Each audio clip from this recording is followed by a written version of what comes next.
അപ്പോൾ ഇന്ന് നമ്മൾ കുറച്ച് ജാറൊക്കെ എടുക്കാനായിട്ട് അങ്കമാലി വരെ പോവുകയാണ്. ഈ വീഡിയോ അവിടെ എത്താറായപ്പോൾ എടുത്ത്, ആദ്യം എടുക്കാൻ ഓർത്തില്ല. അപ്പോൾ പോണ വഴിക്ക് അവിടെ എത്താറായി കഴിഞ്ഞാൽ പിന്നെ എടുത്ത്. അങ്കമാലിയിൽ കറുകുറ്റിയിൽ നിന്ന് കുറച്ച് അകത്തേക്ക് കയറി പോകണം. ആൽഫ പോളിമേഴ്സ് എന്ന് പറഞ്ഞ വലിയൊരു കമ്പനി, അവരുടെ അടുത്ത് എല്ലാ തരം ജാറും എല്ലാ ബോട്ടിൽസും ഉണ്ട്. കേരളത്തിലെ തന്നെ ഏറ്റവും വലിയ കമ്പനികളിലൊരു ഒരാളാണ്.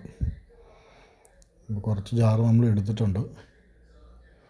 എടുത്ത് എല്ലാം വണ്ടിയിലേക്ക് കയറ്റി പയ്യെ തിരിച്ച് പോയില്ല. അപ്പോൾ ഞങ്ങൾ മലയാറ്റൂർ വഴിക്കാണ് തിരിച്ച് പോകുന്നത്.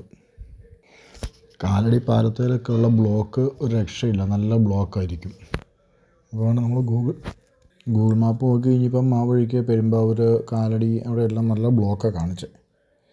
അപ്പോൾ അങ്കമാലിയിൽ നിന്ന് തന്നെ തിരിഞ്ഞ് മഞ്ഞപ്ര വഴി കയറി നേരെ മലയാറ്റൂർ അടിവാരം വഴിയാണ് പോകുന്നത്. തൊടുപുഴയ്ക്ക് തിരിച്ച് പോകുന്നത്.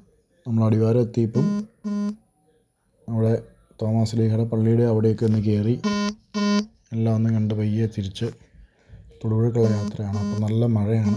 അപ്പോൾ അതുകൊണ്ട് പയ്യാണ് പോരുന്നത്. ഇപ്പം നല്ല മഴയും കാരണം ഒരു രക്ഷയില്ല, വണ്ടി ഓടിക്കാം, ബ്ലോക്കും ഉണ്ട് ഈ വഴിക്കും.